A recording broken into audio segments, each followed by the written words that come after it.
ti to ngai lo he le shin nun hi kan pe na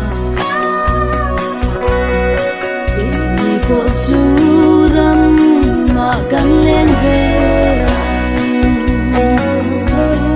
thu thung va nga kan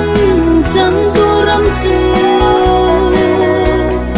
angel seraf te tualen china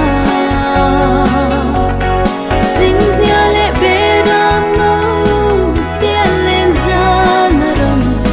oh hallelujah amen avanom do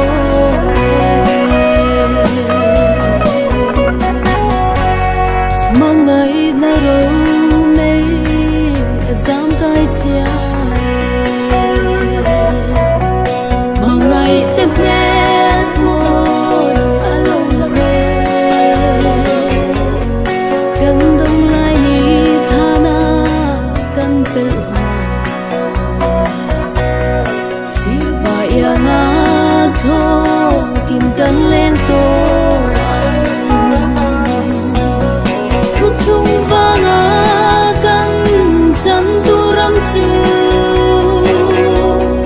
angel seraf te tualen china sing nya le beram no tialen zanaram oh hallelujah amen avanom do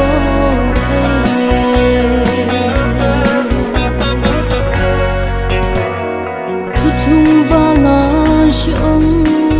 tual te sel takin o i kal zelam shom kan tor ni are to van Jerusalem thar moi alo lang dom ta thu thung va nga kan chan tu ram chu angel seraf te tualen china sing nya le beram no tialen zanaram oh hallelujah amen avanom do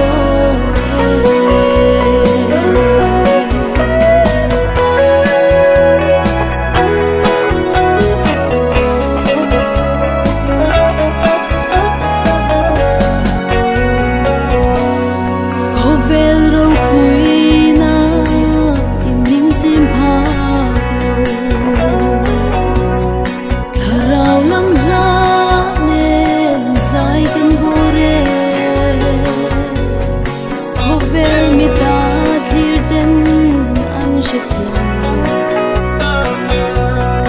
tharau ba jang lo chuan sha thiam pha ka thu thung va nga kan chan tu ram chu angel sera